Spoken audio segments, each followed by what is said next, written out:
Good morning, class. Start now.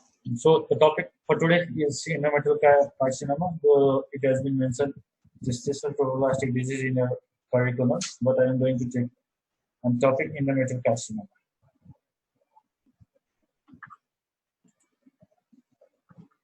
Starting with endometrial carcinoma is the most common malignancy of female genital tract of all gynecological malignancy in the US, saying that it is the most commonest gynecological cancer in advanced country, that is in developed country. Whereas in developing country, it is CS cervix. Cervical carcinoma is the most common.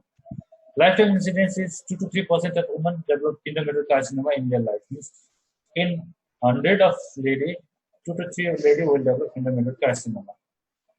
What are the risk factors? Discussing about the risk factors, there is a definitive role of estrogen. Estrogen plays a definitive role. Other risk factors are unopposed estrogens that leads to the endometrial carcinoma. Sometimes there is a question will be asked, what are the risk factors for the endometrial carcinoma? It can be a short essay question or it can be a MCQ also. So starting with nulliparity, those who doesn't have baby or who are nullipavida are high chances of endometrial carcinoma. Other factors are like late menopause, obesity, endocrine disease like diabetes mellitus, tamoxifen therapy, unopposed estrogen therapy, PCOD, polycystic ovarian disease plays an important role in development of endometrial carcinoma. Basically, endometrial carcinoma are divided into two categories. That is, one is estrogen dependent, next is estrogen independent or non-estrogen dependent. As there is increased estrogen content, there will be increased chances of endometrial carcinoma. So estrogen dependent constitutes around 80%, that is in between 75 to 85% of the total cases. The type of the endometrial carcinoma that is estrogen dependent is endometrioid in estrogen. That is endometrioid type of endometrial carcinoma is most common type of estrogen dependent. It occurs in younger perimenopausal women with history of unopposed estrogen therapy. They have better prognosis and well differentiated. That's because a राम्रो outcome हुन्छ. With treatment, estrogen dependent tumors have good prognosis. इसको पनि तीनटा type छ, type 1, type 2 and type 3. Type 1 is associated with low grade estrogen receptor positivity. It is associated with hyperestrogenemia and arises from the typical complex hyperplasia. Type 2 is estrogen independent, that is endometrial carcinoma occurs without estrogen stimulation of the endometrium. This is a different type of endometrial carcinoma that is independent of estrogen. It includes serous carcinoma, clear cell carcinoma. It occurs in the older age group, whereas that estrogen dependent occurs in the younger perimenopausal group. Genetic variation like alteration in HER new, P53, P16, these are the genetic predispositions that are dependent with this type of cancer, and they have poor prognosis. You have to take it as poor prognostic tumor. What is endometrial hyperplasia? It is a spectrum of morphological and biological alteration of the endometrial glands and stroma that ranging and exaggerated physiological state to the carcinoma in situ. Means it is a like carcinoma, it is a phase, preliminary phase of the carcinoma of the endometrium. Some percentage of the endometrial hyperplasia may convert or change into endometrial carcinoma in later stage of life. So what is the chances of cancer in endometrial hyperplasia? In simple endometrial hyperplasia, the chances will be 1%, whereas in complex hyperplasia, it is 3%. Whereas in atypical type, with simple atypical, it is 8%, and complex atypical, it is around 29%. So you have to mark up 1, 3, 8, 29 as a chances of endometrial carcinoma in different varieties of endometrial hyperplasia. What is simple hyperplasia? It is characterized by dilated or cystic glands with round and slightly irregular shape, with increased glandular to stromal ratio without glandular overcrowding and cytological atypia. See here, there is the hyperplasic gland with some dilation, and there is a hyperplastic stroma here over here. Whereas in complex hyperplasia, there is infolding and budding with crowded glands with less intervening stroma without atypia. You see the difference in this. There is only some collection with the dilatation, some dilatation, whereas there is further dilatation. In atypical hyperplasia refers to the cytological atypia and can be diagnosed as simple or complex depending upon the glandular architecture. What are the criteria so that we can say it is an atypical type of endometrial hyperplasia? These are large nucleoli of variable shape and size. That is the content of the nucleus. That is, nucleoli is of variable shape and size. There is increase in the nuclear cytoplasmic region. That is, the nuclear content will be higher than that of cytoplasmic content. The nucleus will be prominent. Basically, the nucleus and nuclear content will be higher in the atypical type of endometrial hyperplasia. And there is irregularly formed chromatin with parachromatic clearing. This is the complex hyperplasia with atypia. That is, shared is large nucleoli in the tissue cell. How can we screening for the endometrial carcinoma? There is no definitive screening tools, but in CS service of the cervical carcinoma, there we have a good screening tool. Whereas in endometrial carcinoma, there is no definitive routine screening tool. Pap smear testing is inadequate. Endometrial cytological assessment is non-insensitive and is specific to use in screening. Progesterone challenge test reveals whether endometrium is primed by estrogen or not. Transvaginal sonography is expensive to employ as a screening test.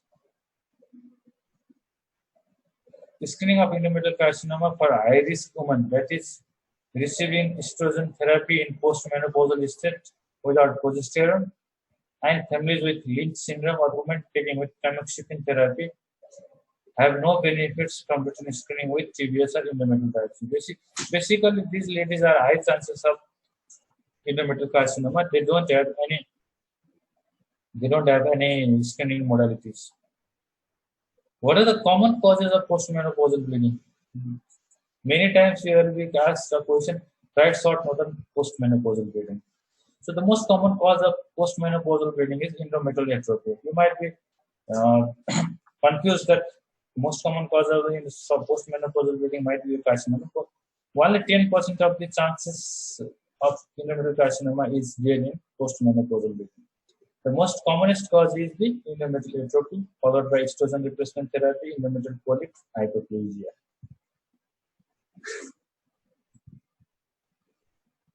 What are the signs? It is associated with factors like obesity, hypertension, diabetes mellitus. In physical examination, the patient might be obese. The site of the metastasis, like peripheral lymph nodes, might be palpable. Abdominal examination might show the ascites, hepatic or momental metastasis. In pelvic examination, vaginal and speculum examination is done. Bimanual examination with rectovaginal examination to see if there are any lymph nodes palpable or not. Size of the uterus and its adherent mobility, either it is adherent or free. Adnexal mass, if palpable or not. Parametrium, if free or not. And this is Couch of Douglas nodularity, if there are any lymph nodes palpable or not. How can you diagnose a case of endometrial carcinoma? The first step is the evaluation of abnormal uterine bleeding or suspected endometrial pathology. It is done by endometrial aspiration or endometrial biopsy. Accuracy is around 90 to 98%. It is definitely like around 100% diagnostic tool. Complication is rare and it occurs in 1 in 1,000. That is uterine population. Pap test is unreliable as we have previously discussed. It is for the CS cervix. 30 to 50% patient with endometrial carcinoma have abnormal Pap test. Hysteroscopy can be more accurate in identifying polyp and submucous myoma. Hysteroscopic guided dilatation and curettage is resolved in situations like cervical stenosis. Patient intolerance doesn't permit adequate evaluation by aspiration biopsy. In transvaginal ultrasonography with or without endometrial tube installation, that is sonohysterography, endometrial thickness greater than 4 mm, polypoid endometrial masses, and collection of the tube within uterus requires further evaluation. That is, you must notice that This endometrial thickness more than 4 mm in postmenopausal lady is an indication for endometrial biopsy. What are the histological types of the endometrial carcinoma? That is, we have previously checked that is estrogen-dependent endometrioid adenocarcinoma. It is the most commonest type of endometrial carcinoma, and it has different variants that are glandular or papillary, that is 2%, secretory type 1%, with squamous differentiation 15 to 25%. Whereas other endometrial carcinoma are mucinous, papillary serous carcinoma, clear cell carcinoma, squamous carcinoma, undifferentiated and mixed type of carcinoma. Discussing about the most common site, it is the endometrioid adenocarcinoma. It accounts around 80% of the endometrial carcinoma. It is composed of glands that resemble normal endometrium glands. They are columnar cells with usually oriented nuclei, with little or no intracytoplasmic mucin and smooth intraluminal surface. There are three grading of the besides type and stage of the carcinoma. Endometrial carcinoma is graded in three types, that is grade 1, grade 2 and grade 3.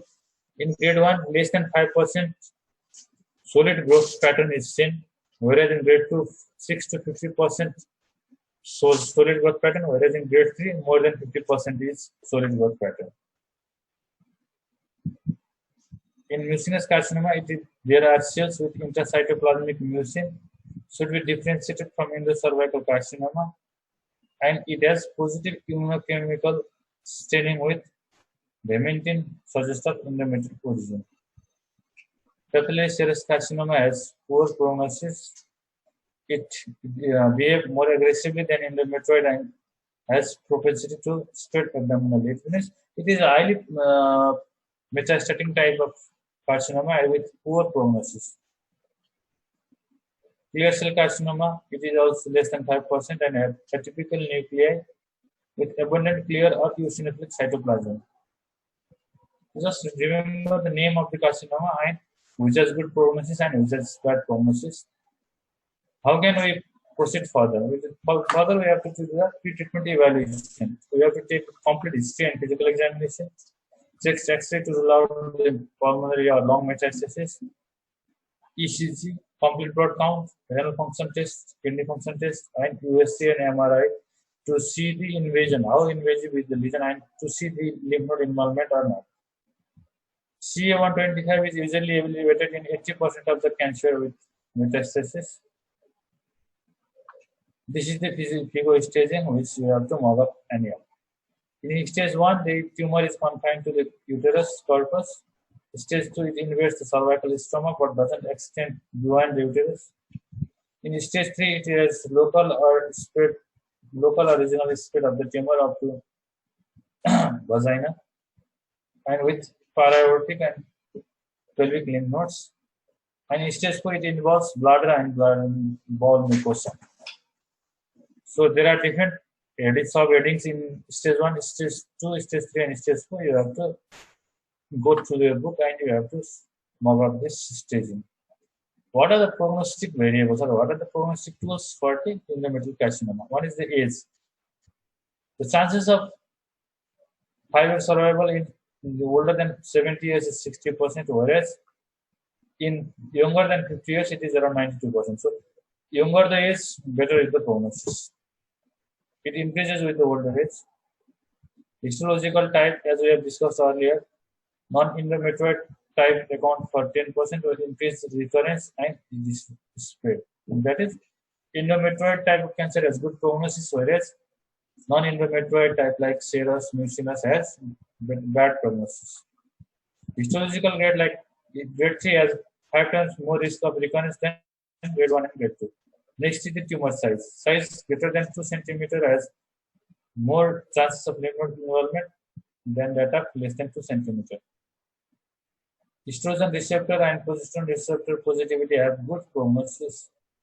DNA fluidity or proliferative index, presence of the aneuploidy cell increase the spread of and recurrence. That is, with presence of this aneuploidy cell, there is high chances of recurrence.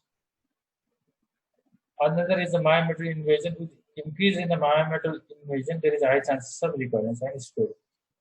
Lymph vascular invasion, higher the lymph vascular invasion, more chances of the recurrence and death. Spread to the isthmus and cervix increases the chances of recurrence and metastasis. Positive peritoneal cytology have adverse effect than negative peritoneal cytology. Lymph node metastasis have important prognostic factor. With involvement of the lymph nodes, there is less chances of survival. Intraperitoneal metastasis has poor prognosis. That is, the spread of the tumor in the peritoneal cavity has poor prognosis. Surgical management, clinical stage 1 and stage 2. Surgical management include peritoneal cytology, hysterectomy, bilateral salpingectomy, and surgical staging. Whereas in non-endometrioid cancer, omentectomy, appendectomy, and peritoneal biopsy should be performed. So, in non-endometrioid carcinoma, you have extensive surgery involving appendectomy, omentectomy, and peritoneal biopsy. Whereas in one endometrioid carcinoma, it is just limited to hysterectomy, bilateral salpingectomy, and surgical staging. Role of lymphadenectomy to assist the surgical stage, to treat patient with positive lymph nodes, and to direct adjuvant therapy. What is sentinel lymph nodes? Sometimes there will be a question will be asked. Write short note on sentinel lymph nodes. Hypothesis being that if one or more sentinel nodes are negative, then remainder nodes will be negative, avoiding complete lymphadenectomy. The sentinel lymph nodes are checked whether it is positive or negative. If it is negative, no need to go further for the evaluation of other lymph nodes. If they are positive, then we have to remove all the other lymph nodes. Lymphatic mapping is performed by injecting the tracer and identifying the draining nodes. Technetium-99 is most commonly used radioactive substance.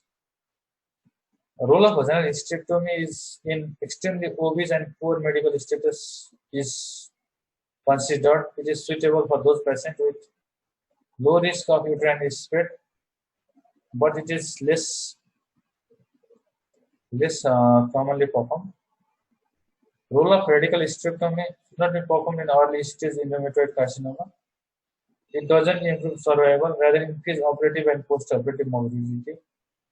In presence of invasion to cervix, modified extrafacial hysterectomy can be performed. Means radical hysterectomy should be reserved or should be kept for the advanced stage of carcinoma, not for the early stage. Radiation therapy as a primary treatment is individualized. Then 5 to 15% of endometrial carcinoma patients are unsuitable for surgery due to severe medical condition, and radiation therapy might be a choice of treatment. Radiation therapy should produce excellent survival and local control, but should be considered as a definitive treatment if only operative risk is more. Whether if the operation is avoided or if there is contraindication for any surgery, then we can go for the radiation therapy. There are different modes of spread of the carcinoma, like contagious through the directly spread to the vagina and the cervix, by hematogenous route to the deep myometrium, by lymphatic to the different other lymph nodes, and by peritoneal cavity as a predictor of relapse. What is the post-operative treatment? Observation should be done for the grade 1 and grade 2 lesion without myometrial invasion. Vaginal vault irradiation or vaginal brachytherapy significantly reduces the incidence of vault recurrence. That is, radiotherapy of the vaginal vault may decrease the chances of recurrence. Role of progesterone or progestin. Most endometrial carcinoma have both estrogen and progesterone receptor positivity, and progesterone are used successfully to treat the metastatic endometrial carcinoma. Post-operative progestin therapy reduces the risk of recurrence. That is, the progestin therapy has a good outcome in the management of endometrial carcinoma. Now comes the chemotherapy. In case of advanced disease, chemotherapy is the standard treatment. Chemotherapy has 2 years probation of free survival in more than 15% of cases. In clinical stage 2, current approach is to perform primary surgery and surgical staging. The surgery includes modified radical hysterectomy and bilateral salpingoperectomy with peritoneal washing for the cytological study, pelvic lymphadenectomy to common iliac areas, resection of the enlarged para-aortic lymph nodes, omental biopsy, and biopsy of the suspicious peritoneal nodes. In stage 3 and stage 4, preoperative evaluation is necessary. Surgical procedures should be resolved. In combination with surgery and radiation has better survival than radiation alone. Stage 4, treatment usually involves the combination of surgery, radiation, and systemic hormone therapy or chemotherapy. Follow-up should be done in every 3 to 4 months for 2 years. Attention should be given to lymph nodes and abdominal and pelvis. Chest X-ray every 12 months to rule out any chest metastasis, and serum CA-125 for post-treatment surveillance. Elevated CA-125 once to ask the recurrence of the disease. These are my direct reference. Thank you, and feel free to ask the questions.